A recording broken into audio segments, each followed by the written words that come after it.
Hey guys, Jamie here. Welcome back to the channel. In today's video, I'm going to show you guys how to build this animatronic skeleton for your Halloween setup. This prop doesn't involve any pneumatics. It's all powered by a 12-volt wiper motor. So kick back, relax, take some notes if you need to. This is my DIY animated rising corpse. Let's do this.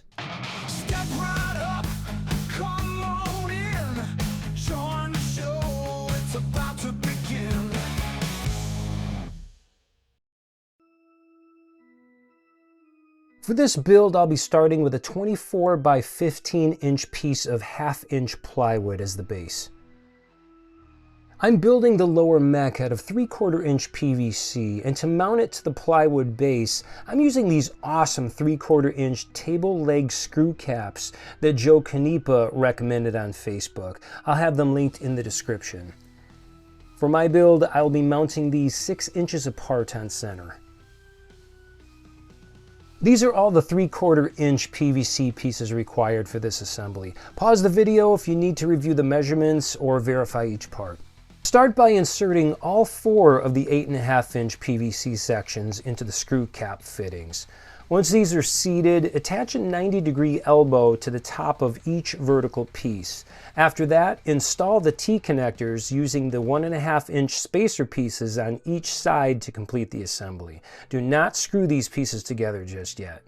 Now moving on to the skeleton. I've already gone ahead and removed the legs by detaching the lower section of the spine, and I'll be using a different skull for my build, so I'll be removing this via the screw on the upper back of the spine. For your build, you can absolutely use the original one if you prefer. I'll also be removing the arms just for now as well. Next, we'll use 1/2 inch PVC to create a cross piece to connect into that 3/4 inch base. This is how we'll achieve the upward rising motion. At this stage, we'll screw these pieces together using the 4-way connector.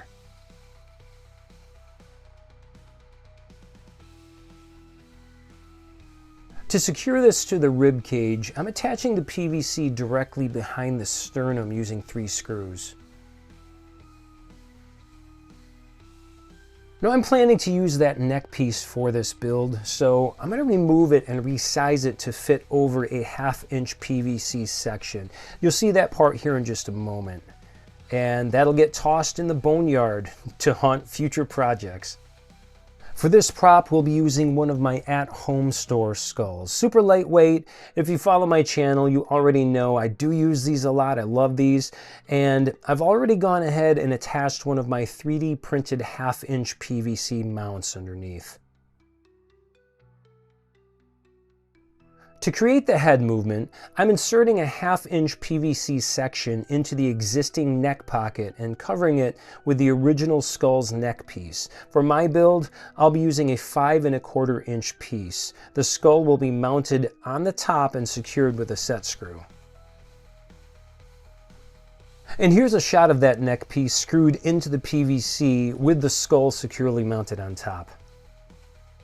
Next, we'll use this 3.5 inch spring, attaching it from the neck to the shoulder blade. Now this connection is essential. It keeps the head locked in a forward-facing position. I like using 1 inch drywall screws paired with small washers to secure the ends of the spring in place. Now we're going to mount the skeleton to the base by inserting the 1/2 inch horizontal pieces into the 3/4 inch T-connectors. Once assembled, secure all joints with screws for a snug, stable fit.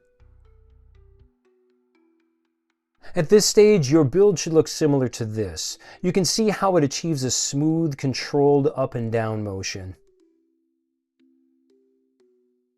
I've screwed in this small pipe strap and will wire the PVC brace to it so I can work more easily on the back of the prop. This setup is only temporary and will be removed later. Next, we need to drive a small screw into the front of the PVC neck piece. To create the head turning motion, we'll need to drill a hole here for a piece of fishing line. That line will connect to that neck screw and run down to the wooden base.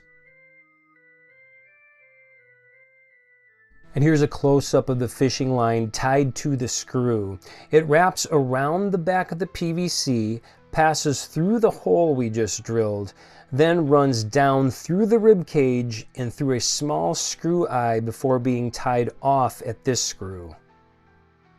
Very important, the key here is tightening the fishing line just enough so the head stays in its turned position looking over its shoulder while sitting upright. Look how great this effect is. As the figure rises, the fishing line tightens and smoothly turns the head toward onlookers. When it lowers and the line slackens, the spring pulls the head right back to its starting position.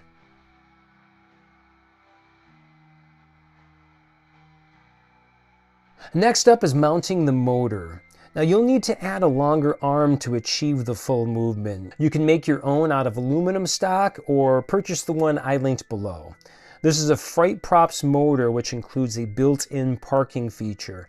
I'll be taking advantage of that using the Fright props PicoVolt controller that's already wired into this setup. Now once it's programmed, the parking feature will let the animation start and stop at the exact same point every time the sensor is triggered. Check the description for more details on this controller. I've mounted the motor using a 2-inch pipe bracket. I've added a bolt and locking nut to the arm, which keeps the prop linkage clear of the motor and prevents it from interfering with the mechanism. To connect the prop arm, I'll be using 2 washers and a keychain ring. I'll then be securing with a locking nut on top. For the connection, I'm attaching this ZEBCO OmniFlex fishing line. For your own build, any sturdy fishing line will work just fine. Now we're going to tie one end of the fishing line to the keychain ring. That keeps the line anchored so it won't wrap around the bolt as the arm rotates. The other end will be tied to the bottom of the vertical 1/2-inch PVC piece that's connected to the prop itself.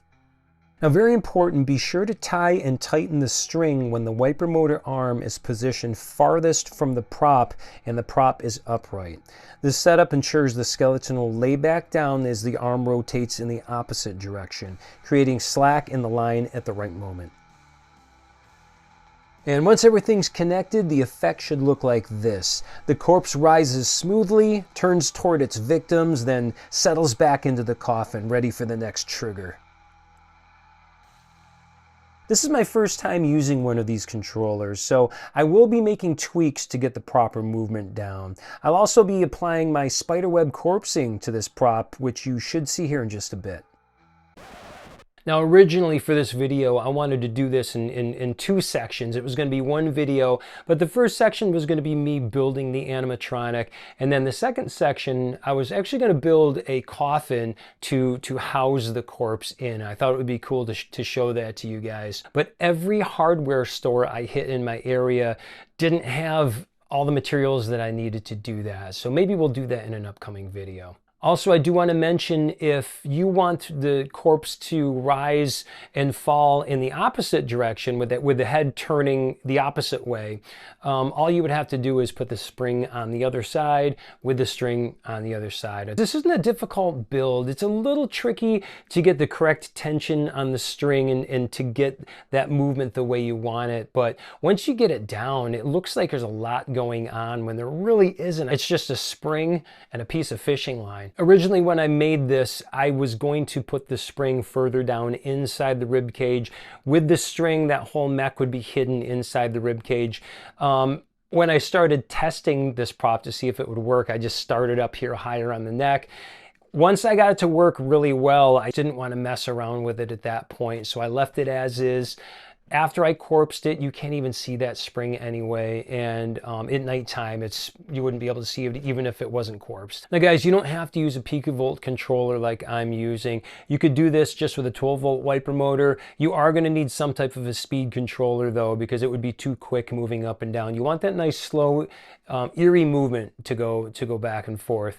The reason I chose the PicoVolt controller is because it works with the parking feature on the wiper motor. If you guys are unfamiliar with the parking feature, it's a factory set spot on the wiper motor that it will go back to every time and start from. I wanted him to lie down until the sensor goes off. He sits up, turns his head, does his thing, and then just lies back down in his coffin. So that's what's going to happen. You guys will see this in a later video. That's it for today, guys. Thanks so much for hanging out with me. As always, if you have any questions on this build or any of my builds, email me at newenglandhaunter@gmail.com. If you haven't done so already, subscribe. I have a lot of really cool things planned for you guys this year. So I hope everybody's healthy, enjoying your summer, and we'll see you guys in the next video. Take care.